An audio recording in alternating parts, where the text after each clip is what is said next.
Hello everyone, नमस्कार दोस्तों। स्वागत है एक बार फिर से आप सभी का आपके अपने यूट्यूब चैनल सर्वोदय गुरुकुल में।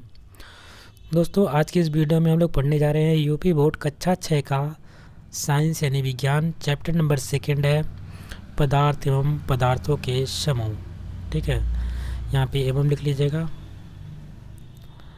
एवं पदार्थों के समूह। अगला तो आइए वीडियो की शुरुआत करते हैं। जैसे कि यहाँ पे पहला प्रश्न दे रखा है जो कि अभ्यास प्रश्न से है। प्रश्न नंबर 1 में कह रहा है सही विकल्प छांटकर अपनी अभ्यास पुस्तिका में लिखिए। इसमें से एक क्वेश्चन के 4 ऑप्शन दे रखे हैं जिसमें से एक ही सही है और सही वाला जो है उसको अपनी अभ्यास पुस्तिका में लिखना है।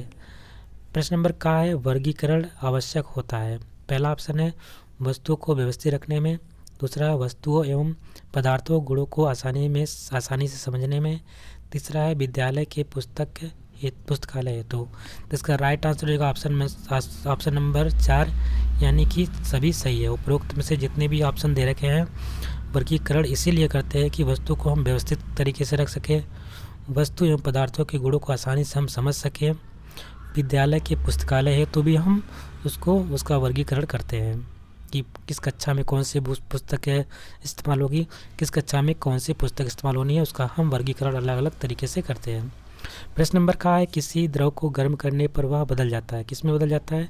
मान लीजिए पानी है, पानी को आप क्या कर रहे हैं, नीचे से गर्म कर रहे हैं तो क्या होगा, किस में वो पानी किस में कन्वर्ट होगा? धीरे धीरे कहीं ना कहीं गैस यानी भाप में कन्वर्ट होगा। जो भाप हमारा होता है गैस के फॉर्म में होता है, गैस के फॉर्म में होता है। तो इसलिए इसका राइट आंसर होगा ऑप्शन नंबर 2, जो हमारा द्रव होता है गर्म करने पर किस में चेंज होगा? गैसों में। प्रश्न नंबर गा है गैस को किसी बर्तन में रखने पर वह पहला स्थान है उसके तल में बैठ जाती है, दूसरा है उसमें पूरी तरह से फैल जाएगी, तीसरा है उसके केवल ऊपरी हिस्से में फैलेगी, या चौथा है उसको खाली कर देगी। तो इसका राइट आंसर हो जाएगा ऑप्शन नंबर 2। जब हम किसी गैस को किसी बर्तन में डालते हैं तो उसकी जो जितना उसके अंदर जगह रहता है हर सभी जगह वो क्या होती है? फैल जाती है। प्रश्न नंबर घ है पदार्थ की निर्माण इकाई है। जो हमारा कोई पदार्थ होता है सबसे छोटी इकाई क्या होती है? जिस प्रकार से हम अगर मकान बनाते हैं तो सब मकान में सबसे छोटी इकाई क्या होती है? वो हमारा ईटा होता है। सबसे छोटी इकाई क्या होती है? ईंट होती है। और हमारे अगर शरीर की बात करते हैं तो हमारे शरीर में सबसे छोटी इकाई क्या है? कोशिका है। ठीक है, कोशिका से ऊतक बनता है, ऊतक से ऊतक तंत्र। ठीक है, इस प्रकार से कोशिका से ऊतक, ऊतक से ऊतक से आपका ऊतक तंत्र, उसके बाद आपका अंग तंत्र, अंग से अंग तंत्र, उसके बाद पूरे शरीर का निर्माण हो जाता है। उसी प्रकार से आपका पदार्थ की बात करते हैं तो पदार्थ में सबसे छोटी इकाई क्या होती है? परमाणु होती है। और परमाणु में क्या क्या हमको किन किन चीज़ों से मिलकर बना होता है? इसमें इलेक्ट्रॉन, प्रोटॉन और न्यूट्रॉन होते हैं। यानी सबसे छोटी इकाई हमारी क्या है? परमाणु। लेकिन परमाणु किन चीज़ों से मिलकर बना होता है? वो इलेक्ट्रॉनों से मिलकर बना होता है। जो इलेक्ट्रॉन घूमते रहते हैं चारों कक्षाओं में। प्रोटॉन और न्यूट्रॉन कहाँ रहते हैं? नाभिक में रहते हैं। प्रश्न नंबर 2 है रिक्त स्थानों की पूर्ति कोष्टक में दिए गए शब्द की सहायता से करें, अपनी अभ्यास पुस्तिका में भी लिखें। तो यहाँ पे तो कोष्टक दिख ही नहीं रहा। ठीक है, कोई बात नहीं, हम लोग कर लेंगे इसको, कोई दिक्कत नहीं है। पहला है ठोस का आकार कैसा होता है? तो खाली स्थान में क्या रखेंगे? निश्चित होता है, क्योंकि ठोस के जो अणु होते हैं बहुत पास होते हैं, इसलिए उनका आकार क्या था? निश्चित होगा। क्योंकि आप पत्थर उठाएंगे तो एक निश्चित आकृति की बनी रहेगी। दूसरा है अगरबत्ती की सुगंध गैसीय गुण के कारण कमरे में फैल जाती है। तो किस कारण फैल जाती है उसकी जो सुगंध? गैसीय गुण के कारण, क्योंकि गैस जो होता है कि जिस भी स्थान पे जाएगा वहाँ पे पूरे स्थान पे घेर लेगा और निश्चित पूरे स्थान में फैल जाएगा। तीसरा है नमक पानी में घुल जाता है। नमक क्या होता है? किसमें घुलता है? पानी में घुल जाता है। फोर्थ है अणु पदार्थ का वह सूक्ष्मतम कण है जो स्वतंत्र अवस्था में रह सकता है। तो अणु जो है कैसा कण है? सूक्ष्मतम कण है जो कि स्वतंत्र अवस्था में रह सकता है। प्रश्न नंबर 3 है अधोलिखित प्रश्नों के संक्षिप्त उत्तर अपनी उत्तर पुस्तिका में लिखिए। प्रश्न नंबर का है पदार्थ की 3 अवस्थाओं के नाम लिखें। तो आपको मालूम है पदार्थ की 3 अवस्थाएं कौन कौन सी होती हैं? एक आपका ठोस होता है, एक द्रव होता है और एक गैस होता है।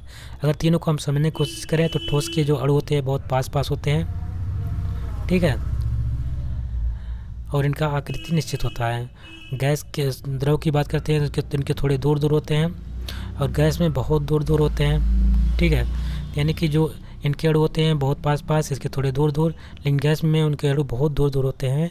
और ठोस में उसकी निश्चित आकृति होती है, इसमें निश्चित आकृति होती है लेकिन गैस में, लेकिन उसका आयतन निश्चित नहीं होता है। गैस में ना तो आकृति निश्चित होती है, ना ही उसका आयतन निश्चित होता है। प्रश्न नंबर ख है, पदार्थ की उस अवस्था का नाम लिखिए जिसमें पदार्थ का आयतन और आकृति दोनों निश्चित होती है। तो आपको मालूम है, अभी पिछले प्रश्न में हमने देखा किसका होता है, सिर्फ वो ठोस आपका है जिसमें आकृति और आयतन दोनों ही निश्चित होता है, उसका नाम क्या है, ठोस है। तो पदार्थ की ठोस अवस्था में पदार्थ का आयतन और आकृति दोनों ही निश्चित होती है। और किस में दोनों नहीं निश्चित होती है, तो गैस है। गैस में ना तो आकृति निश्चित होती है, ना ही उसका आयतन निश्चित होता है। प्रश्न नंबर ग है, पदार्थों के वर्गीकरण से क्या तात्पर्य है। उत्तर में लिखेंगे, पदार्थों को उनके सामान्य लक्षणों के आधार पर अलग अलग समूह में व्यवस्थित करने की क्रिया को वर्गीकरण कहते हैं।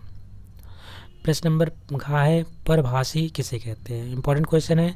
उत्तर में लिखेंगे, वे पदार्थ जिनके द्वारा धुंधला या आंशिक रूप से आर पार देखा जा सकता है वे परभाषी कहलाते हैं। जैसे कि तेल लगा कागज़, पेंट लगा कांच आदि, ठीक है। इसमें क्या होता है कि हम आर पार आंशिक रूप से देखते तो हैं, लेकिन धुंधला या आंशिक रूप से उसको आर पार देख पाते हैं। जब आप एक पेपर लीजिए, पेपर में तेल लगा दीजिए, उसके बाद उसको देखेंगे तो पूरा तो आपको क्लियर नहीं दिखेगा, लेकिन हाँ थोड़ा सा आपको दिखेगा, धुंधला दिखेगा, आंशिक रूप से दिखेगा। तो ये हमारा क्या कहलाता है, परभाषी कहलाता है। एक बार एक पेपर में पूछा भी गया था और बहुत लोगों ने क्वेश्चन को गलत करके आए थे, क्योंकि बहुत ही कम लोग जानते हैं परभाषी क्या होता है। प्रश्न नंबर 4 है, कारण बताइए। द्रव पदार्थों की आकृति निश्चित नहीं होती है। उत्तर में लिखेंगे, द्रव के अणु दूर दूर होते हैं, अणुओं के बीच का आकर्षण बल कम होता है। इस कारण द्रव पदार्थों की जो आकृति है निश्चित नहीं होती है, लेकिन उनका आयतन निश्चित होता है, क्योंकि जिस पदार्थ में जिस भी बर्तन में रखेंगे उस बर्तन का वो आयतन ले लेता है, इसलिए उनका आयतन हमेशा निश्चित रहता है, लेकिन उनकी आकृति नहीं रहती, क्योंकि जिस बर्तन में डाल देंगे उसी का आकार ले लेता है। प्रश्न नंबर ख है, जल से भरा गिलास खाली गिलास की अपेक्षा भारी होता है। जल से अगर भरा जो गिलास होता है वो खाली गिलास की अपेक्षा भारी होता है, क्यों। तो आप सभी लोग जानते हैं भारी तो होगा ही होगा, क्योंकि कुछ ना कुछ उसमें पदार्थ डाला गया है तो भारी होगा, और जो खाली रहेगा हल्का ही रहेगा। लेकिन क्यों होता है इसके बारे में आपको थोड़ा सा वैज्ञानिक तरीके से आपको डिफाइन करना है। तो उत्तर में लिखेंगे, जल से भरा गिलास व खाली गिलास दोनों का आयतन समान होता है। जल के अणु निकट होने के कारण जल से भरे गिलास के साथ जल का भी भार होता है, जबकि खाली गिलास में केवल गिलास का भार होता है। लेकिन गिलास एक तरीके से खाली नहीं रहता, लेकिन उसमें क्या भरा रहता है, उसमें गैसें भरी रहती हैं। लेकिन गैस का जो अणु बहुत दूर होते हैं, इसलिए वो क्या ज़्यादा उनका भारी नहीं पता चलता है। लेकिन गिलास भी भरा है, लेकिन उस समय अगर देखा जाए तो गिलास भी भरा हुआ है, लेकिन किससे भरा है, वो गैसों से भरा हुआ है। तो जबकि आपको लिखना है, जबकि खाली गिलास में केवल गिलास का भार होता है, क्योंकि खाली गिलास में उपस्थित वायु के अणु दूर दूर होने के कारण उनका भार जो होता है नगण्य होता है। इस कारण जल से भरा गिलास खाली गिलास की अपेक्षा अधिक भारी होता है। प्रश्न नंबर 5 है, निम्नलिखित प्रश्नों के उत्तर अपनी अभ्यास पुस्तिका में लिखिए हैं।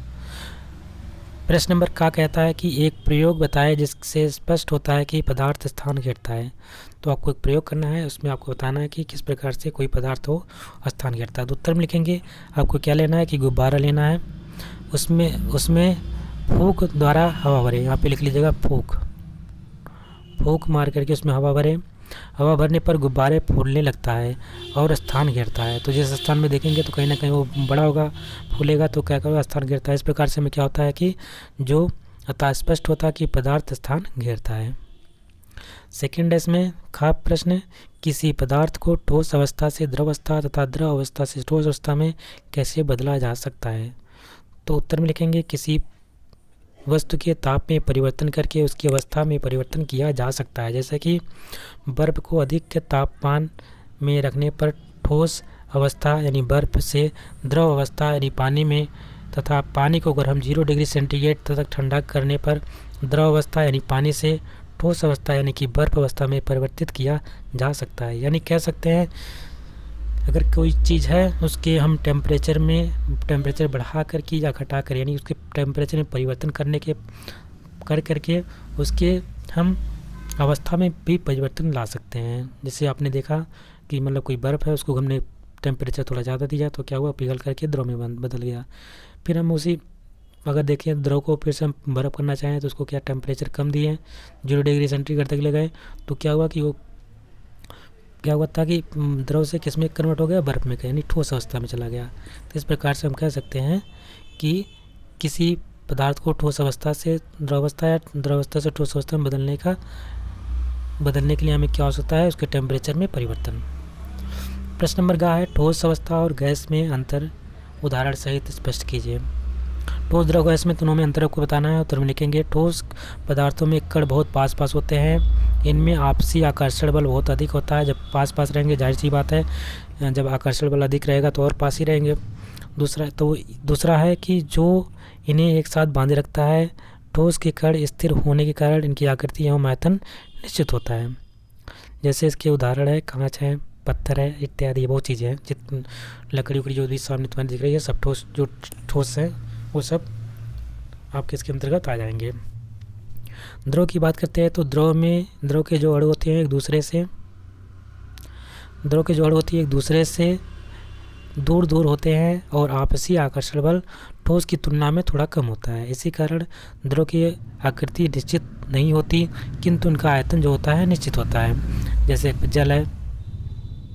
अगला है गैस। गैसीय पदार्थों में कण अपेक्षाकृत बहुत दूर दूर होते हैं और इनमें आपसी आकर्षण बल नहीं के बराबर होता है। जैसे कि आपका ना तो इसकी आकृति निश्चित होती है, ना तो इसका आयतन निश्चित होता है। इसमें आपका ऑक्सीजन आ गया, हीलियम, नाइट्रोजन, जितनी भी गैसेस हैं सबके इसके अंतर्गत आ जाएंगी। प्रश्न नंबर 6 है, पारदर्शिता के आधार पर पदार्थ कितने प्रकार के होते हैं, उदाहरण सहित लिखिए। उत्तर लिखेंगे, पारदर्शिता के आधार पर पदार्थ को पारदर्शी, अपारदर्शी तथा पारभासी में वर्गीकृत किया जाता है। तो पारदर्शी में हम जिसको आर पार देख सकते हैं, अपारदर्शी में वह जिसमें हम आर पार नहीं देख सकते हैं। इसमें मान लीजिए जो आपका विंडोज़ कांच होते हैं या जो चश्मे का ग्लास होता है इसको हम आर पार देख सकते हैं। आप पारदर्शी में लकड़ी का जो आपका विंडो बनी हो या कोई दीवार हो इसको हम नहीं देख पाए। परभासी में ऐसा जैसे कि तेल लगा हुआ पेपर जिसको हम आंशिक रूप से आर पार देख पाते हैं, उसको हम पारभासी कहते हैं। प्रश्न नंबर 7 है, परिवेश में पाई जाने वाली 3 कठोर व 3 मुलायम वस्तुओं के नाम लिखिए। तो कौन कौन सी ऐसी वस्तुएं हैं जो आपके परिवेश में पाई जाती हैं? कम से कम 3 ठोस कठोर वाली लिखनी है और 3 मुलायम। तो इसमें लिखेंगे कठोर में लोहा है, लकड़ी है और कांच है। मुलायम की बात करते हैं तो रबर की गेंद, स्पंज और ऊन, ये सब आपके मुलायम वस्तुओं में आ जाएगी। प्रश्न नंबर 8 है, चुंबक किन किन पदार्थों से निर्मित वस्तुओं को अपनी ओर आकर्षित करता है? तो जो चुंबक होता है आपने कई बार देखा होगा, खेला होगा इसके साथ, तो किन किन वस्तुओं को अपनी ओर आकर्षित करता है उसके बारे में लिखना है। उत्तर में लिखेंगे, चुंबक लोहे से बनी वस्तुओं को अपनी ओर आकर्षित यानी खींच लेता है। लोहे के अतिरिक्त चुंबक निकिल, एनआई, कोबाल्ट, सीओ जैसी अल्प धातुओं से बनी वस्तुओं को भी अपनी ओर आकर्षित करता है। तो आपने लोहा तो जानते थे, लेकिन उसके साथ एक और पदार्थ कौन सा आ गया, तत्व कौन सा आ गया, निकल आ गया, दूसरा है कोबाल्ट। प्रश्न नंबर 9 है, अपने आसपास दिखाई देने वाली वस्तुओं को पारदर्शी या अपारदर्शी तथा परभासी में चिन्हित कर उनकी सूची बनाएं। तो इस प्रकार से लिख लीजिएगा। आपका यहाँ पे क्रम संख्या 1 2 3 4 5 वस्तु का नाम है, जैसे चमड़ा, मोटा कपड़ा, पतले कांच का टुकड़ा, पत्थर, ड्रेसिंग पेपर। हमारा चमड़ा क्या है, अपारदर्शी है, हम चमड़े से आर पार नहीं देख पाएंगे। जैसे कि अपने स्किन से, क्या अपने स्किन को देख रहे हैं तो उसमें क्या खून अंदर वाला दिख रहा है, हड्डी दिख रही है, नहीं दिख रही ना, तो ये हमारा अपारदर्शी हो गया। मोटा कपड़ा, ये हमारा मोटा कपड़ा से थोड़ा हल्का हल्का हम देख सकते हैं, अगर थोड़ा देखना चाहेंगे तो ये हमारा परभासी के अंतर्गत आएगा, पारभासी। और तीसरा है कि पतले कांच का टुकड़ा, जो पतला कांच का टुकड़ा होगा पारदर्शी होगा, उस पर पेंट ना हो तो कलाई ना किया हो। पत्थर जो होगा, पत्थर अपारदर्शी है, इसके हम आर पार नहीं देख पाते हैं। और ड्रेसिंग पेपर हमारा क्या होता है, ड्रेसिंग पेपर से हम थोड़ा सा आंशिक रूप से आर पार देख पाते हैं, इसको हम पारभासी कहेंगे। प्रश्न नंबर 10 है, पदार्थों का वर्गीकरण क्यों आवश्यक है? इस संबंध में अपने विचार लिखिए। उत्तर में लिखेंगे, किसी वस्तु की पहचान इसके आकार, बनावट, रंग, उपयोग आदि के आधार पर की जाती है। जब हम वस्तुओं को उनकी विशेष गुणों, उपयोग आदि के आधार पर अलग अलग समूहों में रखते हैं, तब उनकी पहचान आसानी से की जा सकती है।